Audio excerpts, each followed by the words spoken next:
오늘 말씀의 제목은 유연한 말씀으로 일관된 성도의 삶이란 제목으로 말씀을 나누겠습니다. 하나님께서는 애굽에서 이스라엘 백성들을 구원하시기만 하고 놔두지 않았습니다. 하나님은 구원하신 뒤에 이스라엘 백성들을 가야 할 길을 루트를 하나님이 정하셨어요. 그래서 어디로 데려가셨냐면 시내산으로 데려가셨습니다. 그곳에서 언약을 맺어 주셨어요. 언약을 맺어 주셨다는 것은 이제 이스라엘이 더 이상 애굽의 노예가 아니라 그렇다고 자유인도 아니고 하나님 앞에서 언약 백성임을, 그들의 정체성이 바뀌었음을 언약을 맺어 주심으로 알려 주십니다.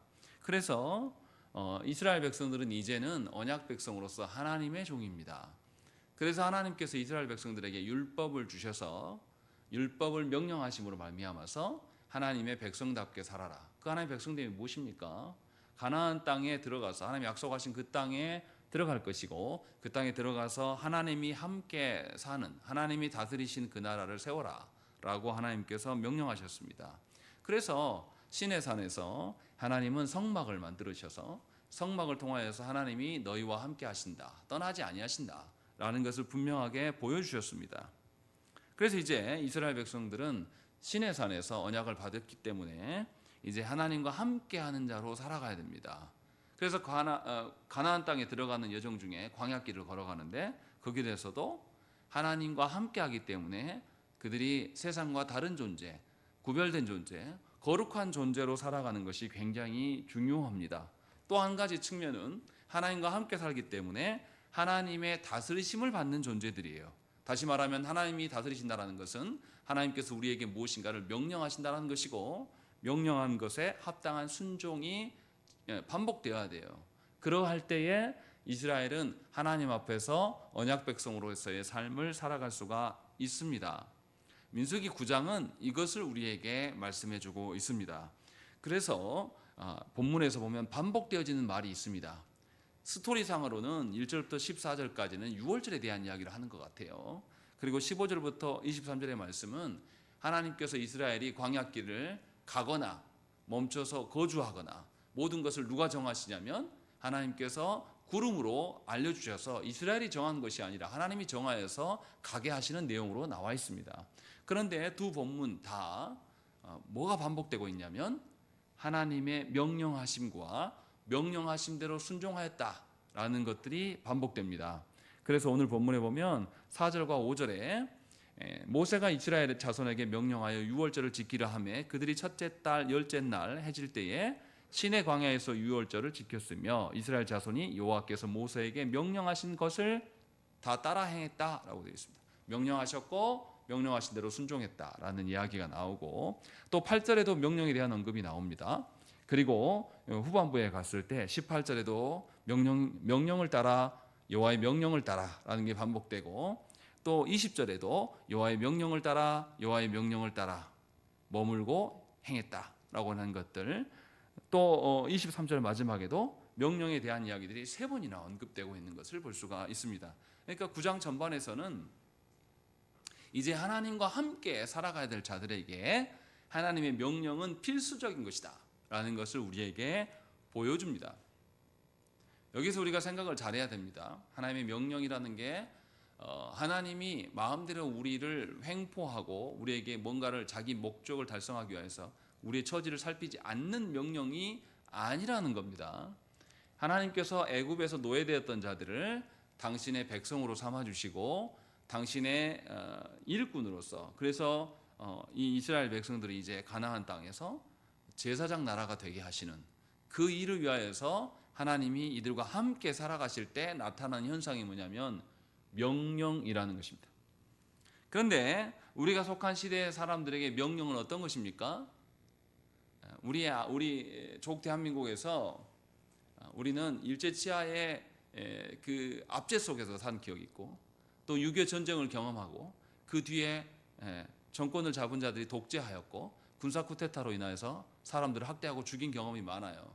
그래서 조국 대한민국에서 명령이란 단어는 굉장히 비인격적이고 굉장히 폭력적이며 우리를 억압하는 개념으로 많이 와닿습니다. 그러나 성경에서의 명령은 그런 게 아니라는 것을 9장에서 우리에게 말씀하고 있습니다. 하나님의 명령이 과연 어떤 성격인가라는 것을 우리에게 말씀해 준다는 것이죠. 그런 점에서 굉장히 중요합니다. 자, 그러면 오늘 본문의 1절부터 14절 말씀을 먼저 보시면 1절부터 5절에 하나님께서 유월절을 지키라고 명령하십니다. 근데 그때가 언제입니까? 1절에 나와 있잖아요. 애굽에서 출애굽한 그 다음에 2년 1월 달에 하나님께서 유월절을 지키라고 명령하십니다. 그러면 이 유월절은 몇 번째입니까? 두 번째인 거죠. 출애굽할 때 하나님께서 처음 유월절을 시행하게 하시고 이제 두 번째 1년이 됐는데 지키라고 하신 겁니다. 첫 번째 사건에서 우리가 기억해야 될 것은 하나님께서 이스라엘 백성들에게 문설주에 어린 양의 피를 바르고 밤에 어린 양을 잡아먹고 쓴나물과 무교병을 먹게 함으로 말미암아서 이 명령을 시행함으로 말미암아서 이 명령에 순종한 사람들은 장자가 구원받는 일을 보여주셨어요. 이것이 유월절의 개념임을 우리에게 알려줬습니다. 그래서 이스라엘 백성들은 이제 과거의 방식으로 애굽에 있었던 방식으로 살아가는 존재들이 아님을 알려주는 것이 유월절의 명령입니다. 그래서 이스라엘 백성들은 유월절을 지킴으로 자신들이 정체성이 무엇인지를 알 수가 있습니다. 그냥 자기가 생각할 때 내 인생은 이렇고 내 자녀들의 인생은 이랬으면 좋겠다 이런 게 아니라 유월절을 통해서 우리는 하나님의 언약 백성이고 하나님의 명령을 준행하는 자로서 이 땅 안에 하나님의 선하심을 드러내는 그 정체성, 그것이 유월절 명령에 포함되어 있는 것이고, 두 번째로 하나님께서 유월절을 명령하셨다라는 것은 첫 번째 유월절 사건을 생각나게 하는 것입니다. 그날에 하나님께서 다른 이유가 하나도 없어요. 애굽인은 애굽인이라고 해서 죽였고 이스라엘은 하나님께서 보고 이스라엘이니까 안 죽여야 되겠다 이렇게 하시지 않았습니다. 애굽인이든 이스라엘이든지 할 것 없이 하나님께서 명령하신 대로 순종한 사람은 다 살렸습니다. 짐승까지도 살리셨어요. 다른 근거가 없습니다. 하나님이 명령하신 대로 산다라는 것. 다시 말하면 하나님의 명령하심이 이스라엘에게는 은혜이고 은총이고 구원이라는 것입니다. 이것이 유월절의 개념이에요. 그래서 유월절을 맞이하는 사람은 누구에게 감사해야 됩니까? 하나님께 감사하고 경배해야 될 것이 당연한 사람들의 의미입니다. 그런데 우리 여기서 생각해야 될 게 뭐냐면 의식을 지키는 게 중요한 게 아니에요. 그날에 양을 잡고 문설주에 피를 바르고 이런 게 중요한 게 아니고 누구를 신뢰하는 게 더 중요합니까? 하나님을 신뢰하는 것이, 하나님을 믿는 것이 훨씬 더 중요하다는 것이죠. 이것이 유월절을 지키는 자들에게 드러나야 될 태도입니다.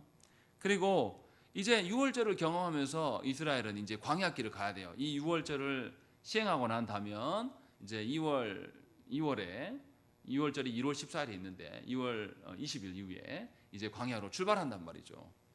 광야는 아무것도 없어요. 하나님께서 먹을 것을 준비하라고 하지도 않고 마실 것을 준비하라고 하시지 않단 말이죠.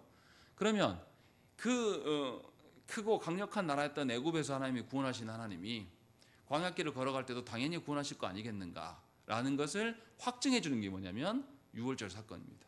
다시 말하면 이스라엘 백성들의 장래의 일의 소망이 누구에게 있다는 거예요. 하나님께 있다라는 것, 이것을 확증해 준 것이 유월절입니다. 그래서 이스라엘 백성들은 그들의 삶의 소망이 하나님께 있다라는 것을 유월절을 통해서 확인받을 수가 있는 것입니다. 그래서 신약 백성인 우리들에게 유월절 어린 양을 누구라고 말씀하십니까? 그리스도다시다라고 우리에게 말씀해요. 다시 말하면 그리스도께서 우리를 구원하심은 과거의 어떤 특정한 시대에 죄를 해결하신 것으로 끝난 게 아니라 우리가 걸어가야 될 그 길도 주께서 예비하셨고 주께서 우리 걸어가야 될 내 발의 등이고 빛이라고 말씀하신단 말이죠. 그러니까 예수 믿는 사람들에게 소망은 하나님이 보이신 어린 양이신 예수 그리스도이심을 유월절을 통해서 지금 말씀하고 있는 거예요. 한국교회 성도들은 착각해서 구원받은 그때만 생각합니다. 내가 언제 예수님을 영접했는가, 그때 받은 그 은혜와 경험, 그 은혜의 경험을 근거해서 그것을 가지고 평생 울겨 먹으려고 하는데 이건 구원이 아니에요. 구원하셨고 앞으로 구원하시고 인도하시는 것도 다 하나님께 소관된 것이다 라는 것을 아는 자만이 하나님의 명령하실 때 어떻게 합니까? 순종할 수가 있는 거예요. 왜냐하면 그것만이 살 길이기 때문에. 그렇지 않겠습니까? 뭔가 되게 아파본 분만이 일상을 살아가는 것이 감사한 일인지 알아요. 뭔가 되게 아프면 사람이 어떻게 됩니까? 죽을 것 같은 아픔이 있으면 자기 삶을 고칩니까? 안 고칩니까? 다 고쳐요. 제가 허리도 아프고 이렇게 컴퓨터 책상 앞에 이렇게 앉아 있으니까 거북목이 막 되는데 거북목이 얼마나 아픈 건지 최근에 지금 경험하고 있어요. 이게 말로 설명하기 힘들 정도로 아픕니다. 이 어깨에 팔도 들을 수도 없고요. 이 온 전체 몸이 이렇게 다 찢어지는 것 같은 고통이에요. 그래서 유튜브 찾아보고 거북목 고치는 방법 이렇게 운동하는 분들이 알려주더라고요. 그럼 그거 틀어놓고 그대로 제가 하고 있습니다. 많이 통증이 완화됐어요. 제가 하기 싫은 게 운동하기 정말 싫어하는데 아침에 일어나면 그거 몇 회 합니다. 밥 먹고 나면 또 해요. 점심 때는 또 합니다. 저녁 때도 또 해요.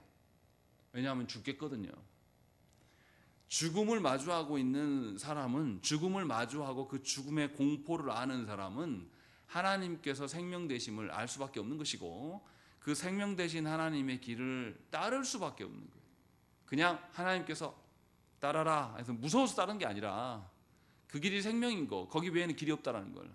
그래서 그 물리치료사 선생님이 알려준 그대로 그 자세 그대로 하려고 애를 써요. 심지어 제가 어떻게 하고 있는가 영상으로 찍어서 보기도 합니다. 틀어졌는가 이렇게 내가 원하는 대로가 아니라 명령하신 대로 순종하는 것, 이것이 지금 오늘 말씀에 나타나요. 그래서 6월절을 이야기할 때 4절과 5절에 명령에 대한 언급이 2번이나 나타납니다. 분명하게 하나님께서 우리에게 부드럽게 권면하시는 게 아니에요. 6월절을 지켜도 되고 안 지켜도 된다, 할 수만 있으면 지켜라, 이렇게 말씀하시지 않아요. 뭐라 그러냐면 명령하셨다라는 거예요. 명령하셨다라는 것은 안 지키면 처벌이 따른다라는 겁니다. 그렇게 해서 13절에는 뭐가 나오냐면 우리 13절 말씀 한번 읽겠습니다. 시작.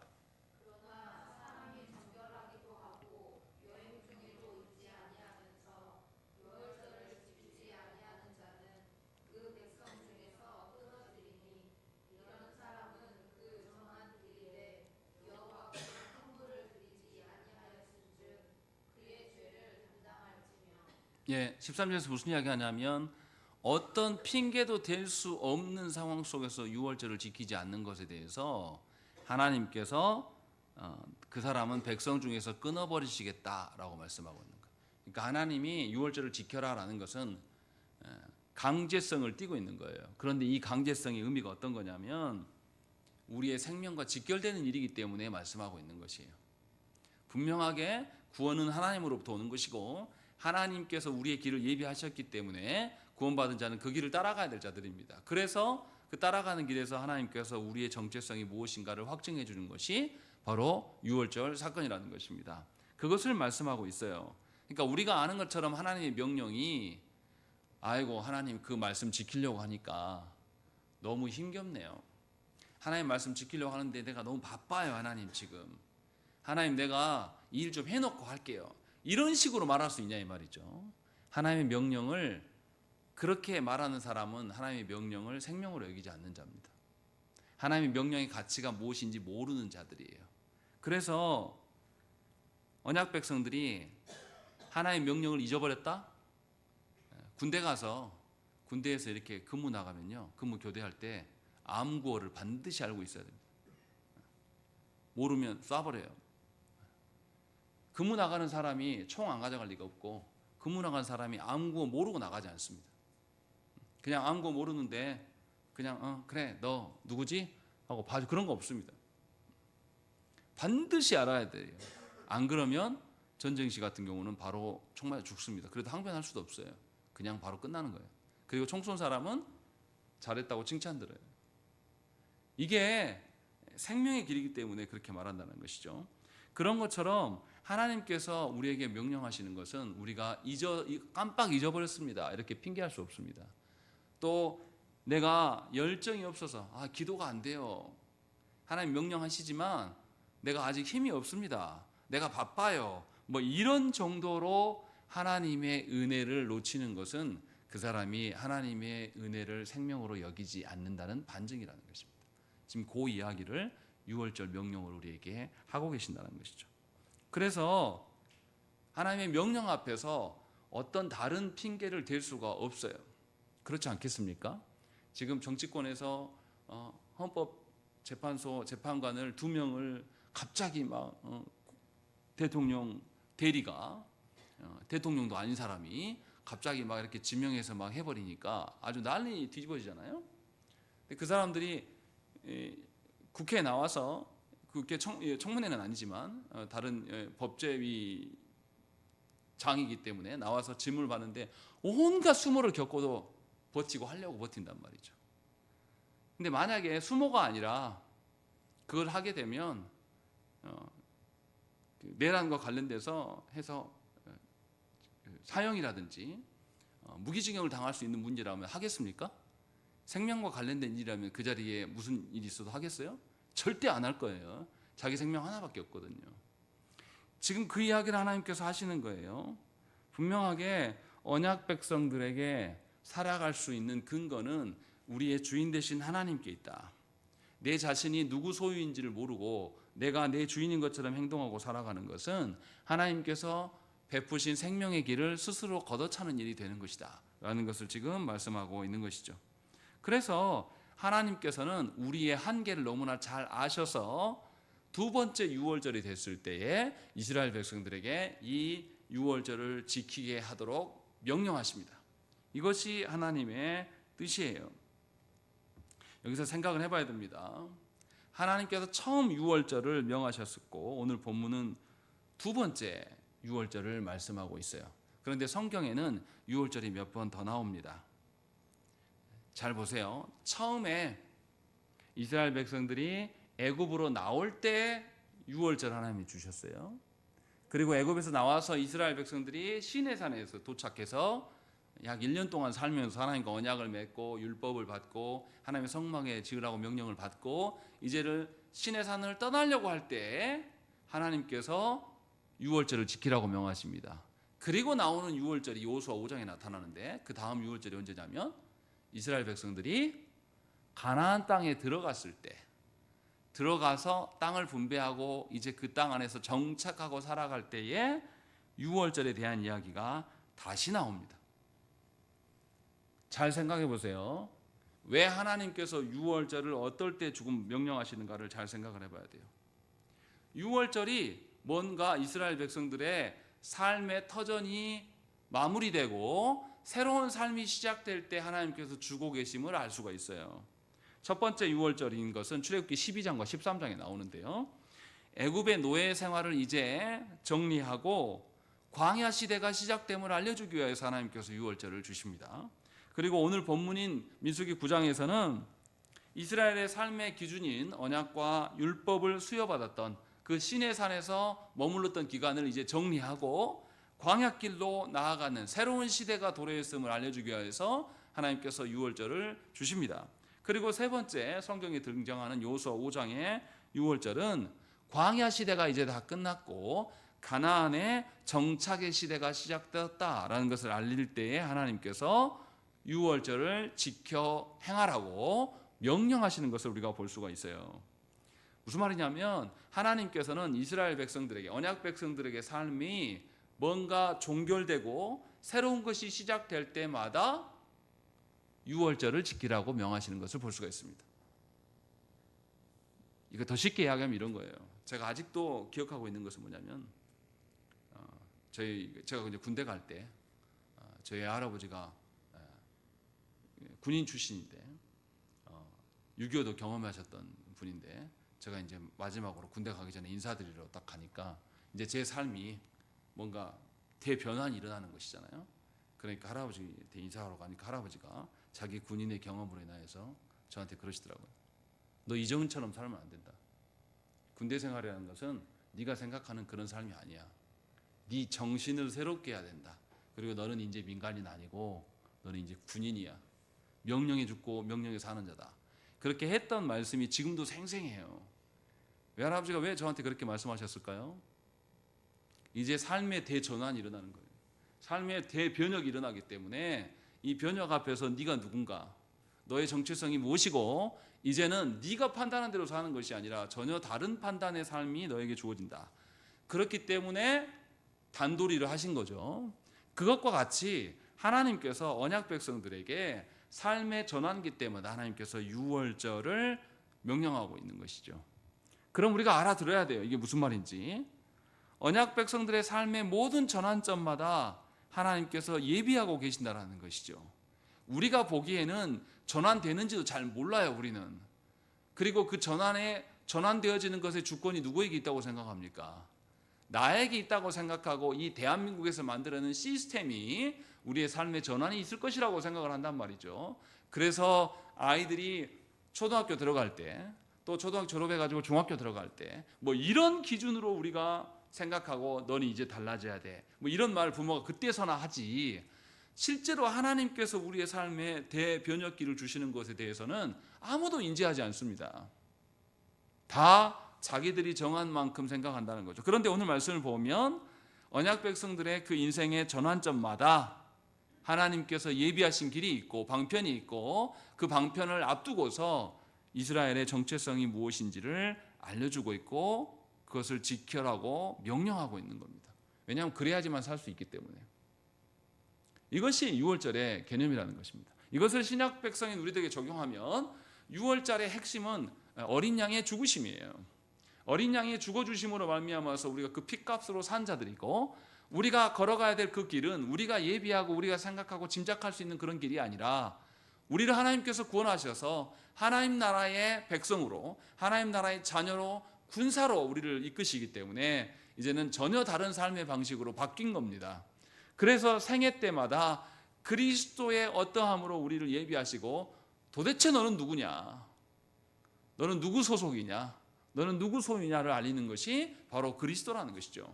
그렇게 해서 교회된 자들에게 하나님의 임재의 확증과 우리의 피난처가 되고 우리의 삶의 질서가 되시는 분이 바로 예수 그리스도이시다라는 것을 알려주는 것이 유월절의 개념이고, 그 그리스도의 삶의 모든 것이, 우리의 삶의 모든 것이 그리스도의 중심적으로 바뀌는 것이다 라는 것을 지금 말씀하고 있는 것입니다. 그래서 하나님의 명령이라는 것은 우리를 억압하고 우리에게 짐을 싣고 우리를 괴롭게 하려고 하는 것이 절대 아니에요. 구원받은 백성들이 걸어가야 될 길들을 하나님 미리 아시고 예비하셨기 때문에 하나님의 명령을 주셔서 우리의 삶을 다시 전환하라고 말씀하고 있는 것입니다. 지금 그 이야기를 하고 있는 거예요. 마치 겨울이 이제 다 끝났잖아요. 이 봄이 되면 우리가 뭐 합니까? 가정에서 겨울 옷들은 다 다시 빨아가지고 싹 다 집어넣고 봄이나 여름 옷들을 다 꺼내놓지 않습니까? 그래서 다 정리를 한번 다 뒤엎어요. 싹 세팅해놔야지 편하게 살지 않습니까? 그렇지 않고 막 겨울 옷, 여름 옷 막 뒤죽박죽 해놓으면 삶의 자체가 질서가 없어지는 거죠. 그런 것처럼 하나님께서 그 명령을 시행하고 있다는 것입니다. 이게 하나님의 명령의 개념이다라는 것을 우리에게 알려줘요. 그런데 6절부터는 애외적인 상황이 갑자기 나타납니다. 무슨 일이 벌어지냐면 어떤 사람들이 쫓아와서 모세에게 물어봅니다. 내가 사람의 시체로 말미암아 부정하게 되었는데, 내가 부정하게 되어서 이 유월절을 지키지 못할 경우가 생기는데 이거 어떻게 해야 됩니까? 와서 묻고 있는 거예요. 여기서 우리가 먼저 봐야 될 건 뭐냐면 이 사람들의 태도입니다. 이 사람들의 하나님의 명령에서 어떤 태도를 취하고 있습니까? 안 지키려고 찾아온 거예요? 지키려고 찾아온 겁니까? 지키려고 찾아온 거예요. 하나님께 질문하는 것, 하나님께 기도하는 것, 하나님께 간구하는 것은 이런 거야 됩니다. 안 지키려고, 할 수만 있으면 내 짐을 덜어버리려고 성도들이 안타깝게도 조국 대한민국에서, 조국 교회 안에서 논의되어지는 것들, 11조에 대한 논쟁들, 주일 성수에 대한 논쟁들 왜 있습니까? 잘 지키려고 물어본 사람 별로 없어요. 다들 안 지키고 편하려고. 왜 술 문제가 대두됩니까? 하나님 말씀하신 대로 술 안 먹으면 그만이에요. 그런데 왜 술 문제를 자꾸 교회가 이야기합니까? 먹고 싶거든요. 그런데 오늘 본문에 보면 이 사람들이 율법의 근거에 보니까 부정한 채로 군중에 들어오면 안 돼요. 그렇지 않습니까? 민수기에서 앞에서 우리가 이야기했잖아요. 부정함이 생기면 어떻게 하라고 했죠? 진영 밖에 살게끔 하나님이 명령하셨단 말이에요. 민수기뿐만 아니라 앞서서 레위기나 출애굽기에서도 그 이야기 하나 하셨단 말이죠. 이 말씀에 대해서 잘 알고 있는 사람들이고 이 말씀과 지금 유월절을 지키라고 하심에 대해서 부딪히는 충돌하는 사건이 생긴 거예요. 그래서 이들이 적극적으로 나와서 그럼 우리 어떻게 해야 됩니까? 라고 이렇게 묻고 있는 겁니다. 이 사람들은 하나님의 은혜를 갈망하는 사람들이죠. 그런데 이제 여기에서 모세가 어떻게 합니까? 스스로 판단하지 않습니다. 모세가 뭐라고 말하죠? 8절 말씀 보십시오. 모세가 그들에게 이르되 기다리라. 여호와께서 너희에게 대하여 어떻게 명령하시는지 내가 들으리라 라고 이야기합니다. 모세가 이 사람들에게 멈추라 라고 이야기를 하고 있어요. 왜냐하면 모세도 하나님의 명령을 받는 사람이고 하나님의 명령에 앞서서 먼저 경거망동하지 말라라는 것입니다. 그래서 분명하게 하나님의 명령이 있기까지는 내 판단대로 행하지 않는 것을 보여줍니다. 하나님 명령하심이 있는데 이 명령하심이 뭔가 내 안에 어떤 상황 때문에 명령 지키지 못할 때 우리의 태도가 어때야 될 것들을 지금 보여주고 있는 것이에요. 그래서 그 명령 앞에 합당한 것이 무엇인가라는 것이죠. 그런데 많은 사람들은 어떻게 하냐면 하나님의 명령이 있어도 자신의 형편과 상황을 따라서 그것을 구실 삼아서 하나님의 명령을 어떻게 여깁니까? 그냥 무시해요. 뭐라고 말하냐면 이제 보십시오. 다 지키는데 자기만 안 지킬 때는 무시할 수 있습니까? 없습니까? 없어요. 그런데 안 지키는 사람들이 1명, 2명, 3명 하면서 세력을 형성하게 돼요. 그럼 이제 어떻게 됩니까? 이 안 지키는 사람들이 안 지킬 수도 있지 뭐 나만 그래? A 집사, B 집사, C 집사 다 그러는데 왜 그래? 하면서 무리가 형성됩니다. 그리고 이 사람이 다수가 되면 어떻게 됩니까? 이제 그때부터는 아무도 안 지켜요. 이제 합법화 시켜버립니다. 쉬운 예로 그러지 않습니까? 헌법의 내란범은 어떻게 되어 있습니까? 사형이에요. 최소가 뭐냐면 무기징역입니다. 내란했다고 파면됐잖아요. 근데 용산궁에서 나오지도 않아요. 요리사 불러가지고 밤에 파티하고 있어요. 그런데 이 내란범들의 세력이 생기니까 버티고 있는 거죠. 사과 한마디 없습니다. 자기 편들한테 계속 호소해요. 이런 나라가 세상에 어디 있습니까? 이게 뭐냐면 악의 세력이 하나님께 불순종하는 세력들이 많아졌을 때 나타나는 현상이에요. 하나님은 분명하게 우리에게 그렇게 말씀하지 않습니다. 오늘 본문에도 모세도 어떻게 하냐면 애외적인 상황이 생겼을 때도 멈추라고 말하는 거예요. 하지 마. 모세의 말씀이 중요합니다. 하나님의 말씀을 들을 때까지는 뭐라 그러죠? 기다려라. 기다리라는 것은 하라는 겁니까? 하지 말라는 겁니까? 아무것도 하지 말라는 거예요. 네 판단에 어떠할 때로 잊지 말고 그냥 기다려. 아무것도 하지 말라는 거죠. 그러니까 안 지키는 것에 대해서 당연하게 여기면 곤란해진다는 것입니다. 분명히 하나님의 뜻 앞에서 물어야 돼요. 모세가 이것을 우리에게 보여줍니다. 그리고 하나님께서 두 가지로 답해 주십니다. 10절과 11절 말씀이 있습니다. 먼저 10절 말씀 읽겠습니다. 시작.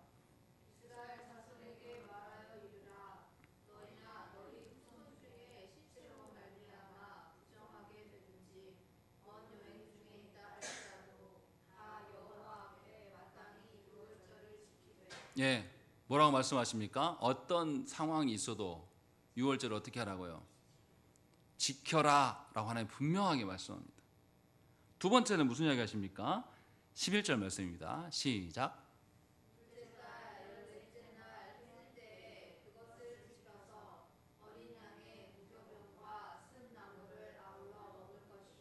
예, 12절과 13절에도 계속 무슨냐면 똑같이 지키라고 말하고 있는 거예요. 첫 6월절과 똑같이 지켜라라고 말씀해요. 근데 언제 지키라고 말합니까? 11절에? 예, 둘째 달 14일. 원래는 6월절 언제 지켜야 되는데요? 1월 14일에 지켜야 돼요. 그런데 이 사람들이 부정한 문제 때문에 못 지켰어요. 또 그 자리에 여행 중에 있어가지고 타지에 있어가지고 못 지켰단 말이에요. 이런 사람들을 하나님께서 언제 지키라고 말하는 거죠? 2월 14일에 지키라고 하나님 말씀하시고 있는 거죠. 하나님의 명령을 잘 살펴보십시다. 하나님의 명령 앞에서 애누리가 있습니까? 없습니까? 없어요. 그래서 10절에는 뭐라 그러죠? 지켜라 라고 이야기한단 말이에요. 네가 상황이 어떠하든지 간에 반드시 유월절을 지키라고 하나님 말씀하는, 애외사항 없다라고 말하고 있는 거예요. 그런데 11절에는 무슨 이야기를 하십니까? 하나님께서 빠진 사람들을 위하여서 어떻게 해요? 날짜를 새로 제공해 주신단 말이죠. 2월 14일로 다시 하나님께서 유예해 주신다는 거죠. 그렇게 해서 하나님의 말씀 앞에서 뭔가 이스라엘의 상황에 맞게끔 하나님의 율법의 말씀이 상황화되어지는 것을 우리가 볼 수가 있어요. 그러니까 하나님께서 우리의 처지를 아시는 겁니까? 모르시는 겁니까? 아시죠. 하나님께서 우리의 처지를 아시기 때문에 우리는 누구한테 물어야 돼요? 하나님께 물어야 된단 말이에요. 내가 내 처지를 안다고 생각하는 사람들은 내 처지를 근거로 하나님께 예배함을 어떻게 합니까? 던져버려요. 나 어쩔 수 없었어. 나 멀리 있어서 못 지켰어. 내 상황이 이래 라고 하면서 내가 판단한단 말이에요. 그런데 오늘 말씀 보면 어떤 내 상황이 생겨가지고 유월절을 지키지, 하나님의 명령을 지키지 못하게 되었을 때 이들이 자기 상황에 대해서 자기가 판단하는 것이 아니라 누구께 물어요? 하나님께 묻고 자기 상황의 판단을 누가 해주십니까? 하나님께서 해주시는 것을 볼 수가 있어요. 그럼 하나님의 말씀이 어떤 겁니까? 하나님의 말씀이 무조건적으로 피도 눈물도 없이 기계적으로 우리에게 적용하면서 안 지키면 싹 죽이는 그런 하나님의 말씀입니까? 아니에요. 하나님의 말씀은 우리 모두가 지켜야 됩니다. 그래서 14절에도 뭐라고 되어 있습니까? 만일 타국인이 너희 중에 거류하여 여호와 앞에 유월절을 지키고자 하면 유월절 율례대로 그 규례를 따라서 행할지니 거류민에게나 본토인에게나 그 율례는 동일하다라고 이야기하는 것입니다. 무슨 말입니까? 사람에 따라서 유월절의 방식이 달라지지 않는다라는 것을 다시 재차 강조하는 겁니다. 사람의 형편이나 사람의 처지나 이런 것을 근거로 인하여서 하나님의 명령이 훼손될 수 있다 없다? 없다라는 거예요. 다 지키라는 겁니다. 그렇다고 해서 하나님께서 우리의 상황을 모르시냐? 그 특별한 상황이 생기면 우리는 누구한테 물어야 돼요? 하나님께 물을 수 있어야 돼요. 뭐 하려고 물어봐요? 지키려고 묻는 거예요. 이 이야기를 지금 우리에게 하고 계신다는 것이죠. 그래서 하나님은 우리에게 율법에 대해서 두 가지를 이야기를 하고 있는 겁니다. 하나님의 말씀은 일관돼야 돼요. 항상이에요. 그래서 무슨 이야기를 하시냐면 이 규례가 영원하다라는 걸 하나님 말씀하신다는 것이죠. 그래서 계속 지켜져야 될 것 하나님 말씀하신다. 일관성이 있어야 돼요. 하나님의 말씀에 대해서. 그래서 우리가 알아야 될 게 있습니다. 우리가 은혜 받고 뭔가 어떤 체험이 있었을 때 우리는 나도 모르게 하나님께 나 이렇게 살랍니다 이렇게 약속할 때가 있어요. 이 약속이 일관되고 지속될 수 있는 약속이 되도록 하나님께 약속해야 됩니다. 그렇지 않고 잠깐 내 마음이 해가지고 작심삼일할 거면 안 하는 게 나아요. 성도들 중에 태반이 그렇게 살아갑니다. 뭔가 하나님 앞에서 내 삶을 개혁해 나간다는 것은, 하나님 말씀대로 내 삶을 변혁시켜 나간다는 것은, 바꿔 나간다는 것은 잠깐 하고 말 일이 아니에요. 계속 있어야 될 말씀이 된다는 것이죠. 그래서 일관되고 지속성을 띠어야 됩니다. 그러나 우리가 유약하고 한계가 있는 존재이기 때문에 우리 능력과 우리 힘으로 일관되고 지속적으로 이렇게 이어갈 수 있습니까? 그러지 못해요. 그래서 하나님은 율법의 말씀에 대해서 어떻게 하십니까? 유연성을 두십니다. 우리의 처지와 상황을 아세요. 그러나 우리보다 주권자가 되어서 너희들 마음대로 판단하고 행동하라 하신 적이 없어요. 그래서 하나님의 말씀을 지킬 수 없을 때는 우리에게는 하나님께 도리어 물어야 됩니다. 그래서 하나님으로부터 유연성을 받아야 될 자들이라고 성경은 우리에게 말씀하고 있는 겁니다. 그래서 성도는 하나님의 말씀이 딱딱하지 않는 유연한 말씀임을 깨달아야 돼요. 하나님께서 이 말씀, 이 명령을 주시는 것은 우리를 죽이려 하심이 아니에요. 우리를 살리시기 위한 말씀이기 때문에 권유가 아니라 명령하시는 겁니다. 그렇게 일관된 하나님의 말씀이 유연성을 띠고 있는 하나님의 말씀이 성도의 삶에 일관되게 드러나야 됩니다. 이것이 성도가 살아가는 삶의 방식이다 라는 것을 하나님 분명하게 유월절 규례를 통해서 우리에게 말씀하십니다. 그러니까 저와 여러분들이 잘 알아들으셔야 됩니다. 하나님의 말씀을 지킨다라는 것, 우리의 상황과 처지를 하나님 모르시지 않습니다. 우리보다 우리를 더 잘 아셔요. 그러나 중요한 것은 우리의 처지와 상황이 있더라도 우리가 주권자가 아니에요. 항상 하나님께 물어야 됩니다. 말씀에서 벗어나는 상황이 생기면 말씀으로 다시 궤도로 돌아올 수 있기 위해서 하나님께 묻는 자가 돼야 되고, 그래서 우리 안에 유연한 하나님의 말씀이 일관되게 드러날 수 있도록 유지하는 것이 성도다라는 것, 언약 백성이다. 특별히 광야길을 걸어가는 자들에게 있어야 될 일이다라고 말씀하고 있는 것이죠. 광야길이라는 것은 없는 곳이에요. 결핍이 많은 곳이란 말이죠. 우리는 결핍의 시대를 살지 않아요. 우리 시대에 밥 못 먹는 분이 있습니까?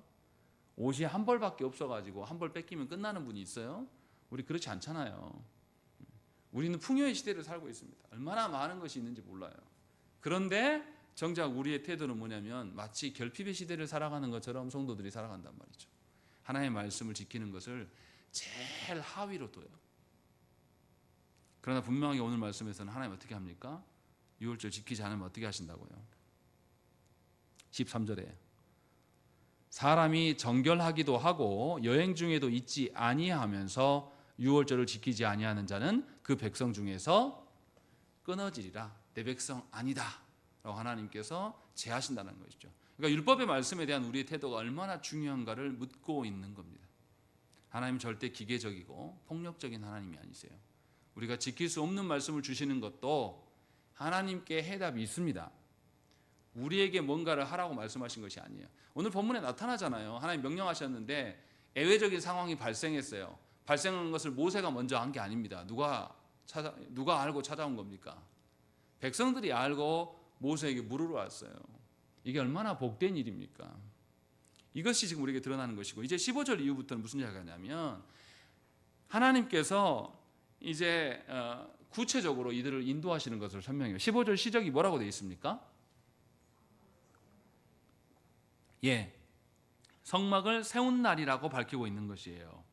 이스라엘 백성들을 하나님께서 애굽에서 건지시고 시내산에 와서 이스라엘과 언약을 맺어주시고 율법을 주시고 성막이 완공되자마자 하나님께서 유월절을 지키게 우리가 기억해야 됩니다. 앞에서 6장과 7장에서 이스라엘의 지파 백성들 어떻게 합니까? 지파별로 하나님께 하루씩 바치는 장면이 나타나고, 또 제사장들의 위임식이 8일간 이렇게 7일간 하고 8일째 마지막에 성회로 모이는 게 겹쳐서 진행이 됩니다. 그리고 나서 12일까지 하나님께 바치는 거하고 바로 이어서 14일에 유월절이 나타나는 것을 볼 수 있어요. 그래서 성막이 완공되자마자 이 성막 안에 하나님이 임재하시는 것을 통해, 이것을 유월절을 통해서 하나님의 구원과 은총이 무엇인지 하나님의 백성으로서 재확인해 주는 것을 우리가 볼 수가 있습니다. 그런데 확인만 시켜놓고 마시는 하나님이 아니에요.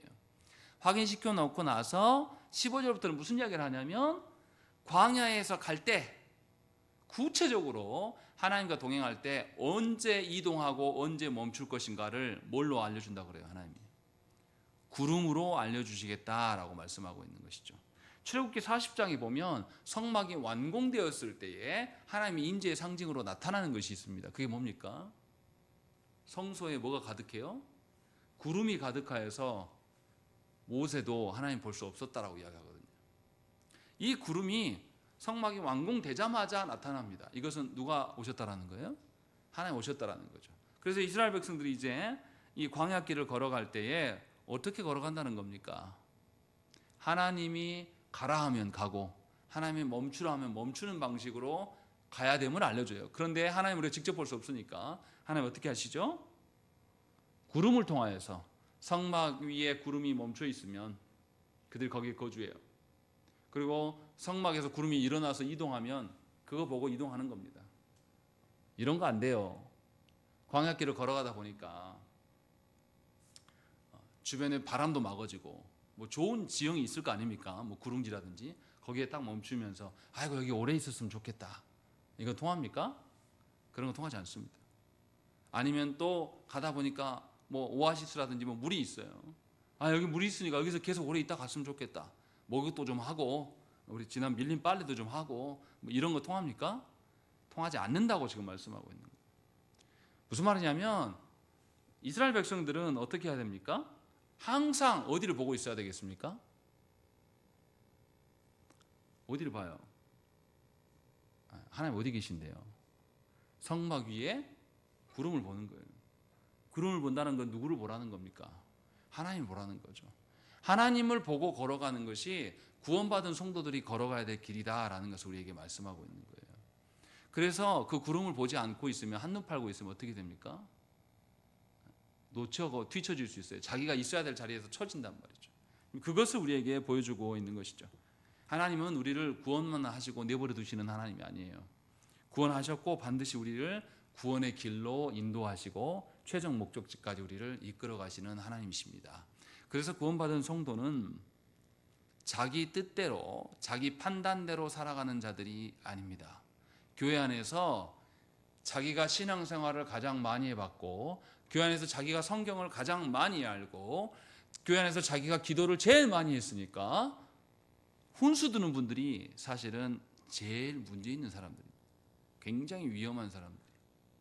겸손하게 우리가 처음 시작했든지, 처음 애굽에서부터 나온 사람이든지, 중간에 광야에서 난 사람이든지 하나님 앞에서는 다 똑같아요. 뭐 보고 따라가야 됩니까? 구름 보고 하는 거예요. 하나님의 임재를 보면서. 그래서 광야 때 애굽에서부터 나온 사람, 그 사람도 어떻게 됩니까? 나중에 가나안 땅에 들어갑니까? 못 들어갑니까? 왜 못 들어갈까요? 자기 경험을 근거로 인하여서 광야길에서 계속 하나님께 원망해요. 그리고 하나님이 약속해 주신 그 가나안 땅을 정탐하러 들어가서 뭐라고 보고합니까? 자기 노예 근성이 발동해요. 애굽에서 노예 생활을 했던 그 경험을 근거로 인해서 쟤들 너무 거인이야. 적과 꿀이 흐르는 땅은 맞는데 못 들어가 우리. 자기 경험을 근거로 판단합니다. 그래서 경험이 많고 하나님의 역사를 더 많이 본 사람들이 광야에서 다 죽었습니다. 오히려 광야길에서 태어난 사람들, 출애굽 2세대들, 애굽에서 무슨 일이 있었는지 못 봤어요. 이 사람들은 홍해가 갈라지고 원수 애굽의 군사들이 거기서 죽은 것을 이 사람들은 보지 못했습니다. 그러나 보지 못하고 알지 못하기 때문에 더 겸손하고 하나님의 뜻 앞에 엎드렸어요. 분명히 이것이 다르다라는 것입니다. 먼저 되었다고 뭐 달라지는 게 아니에요. 부모 세대라고 해서 뭐 다 합격이고 자녀 세대라는 그렇게 말씀하지 않습니다.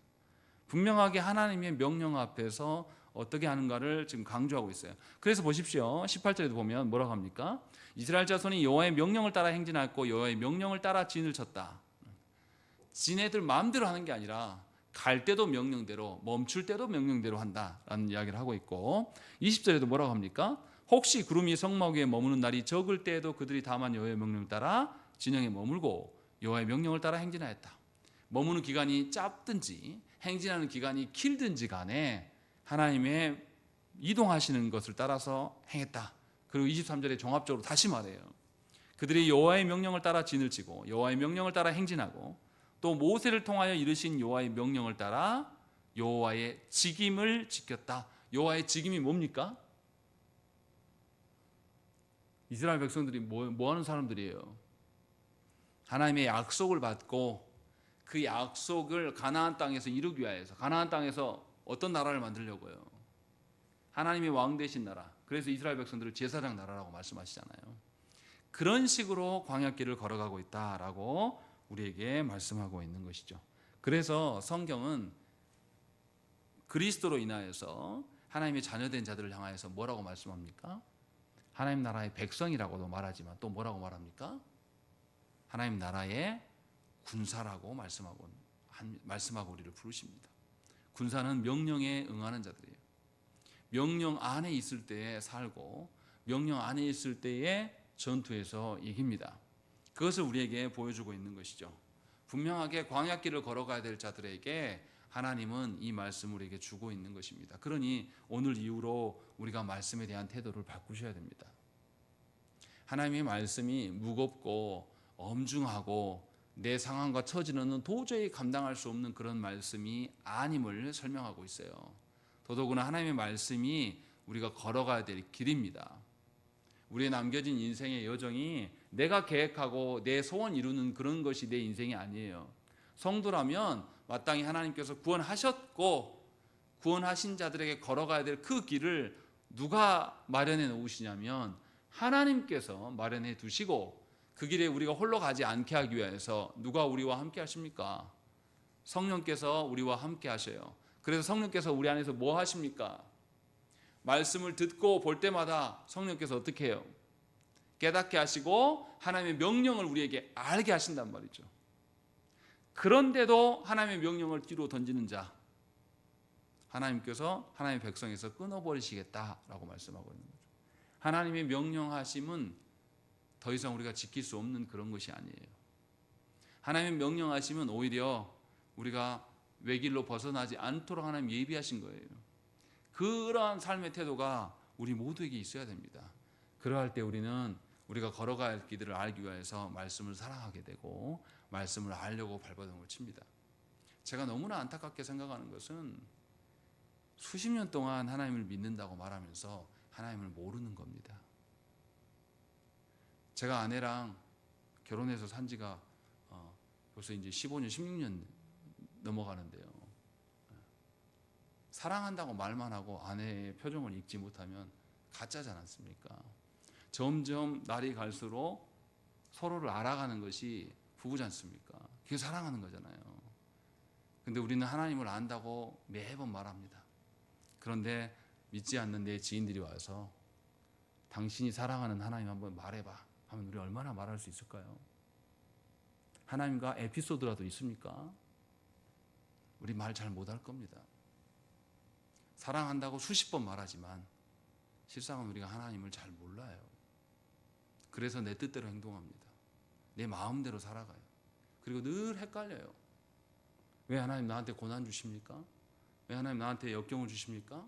하나님 내가 뜻대로 살려고 하는데 왜 내 새끼들 이렇게 놔두십니까? 다 이상해만 보이는 거죠. 그런데 하나님을 바로 알고 하나님의 뜻을 알면 말씀으로 나오고 하나님께 묻게 됩니다. 하나님의 그 선하심 속에 내가 판단하는 것이 아니라 애외적인 상황이 생길 때 누구한테 묻습니까? 하나님께 묻게 되는 것이죠. 애외적인 것을 어떻게 합니까? 누가 애외적인지 아닌지 알겠습니까? 말씀 아는 사람이 애외적인지 아닌지도 알아요. 6절에서 나와서 질문하는 사람들이 레위기나 출애굽기의 말씀, 정결의 문제에 대해서 알지 못했다라면 아예 질문도 안 했을 겁니다.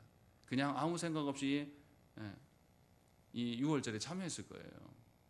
공동체 전체를 불결하게 만들었겠죠. 부정하게 만들었겠죠. 말씀이 아는 자들이 질문도 할 수 있는 것이고 더욱더 하나님의 애적인 상황에 대해서 하나님께 묻을 수 있는 것입니다. 그러니 우리 자신을 돌아보셔야 됩니다. 나는 과연 어떤 사람인가? 나는 어떤 성도인가? 진실로 하나님의 명하신 바를 존중하면서 내 능력과 내 어떠함으로는 이 말씀을 지킬 수 없지만 여전히 나에게는 물을 곳이 있고 여전히 나를 깨닫게 하시는 성령님이 내 안에 계시는 것을 근거로 하나님께 의존하며 살아갈 수 있기를 기도하셔야 된다는 것이죠. 그러할 때에 우리는 하나님과 함께 살아갈 수가 있습니다.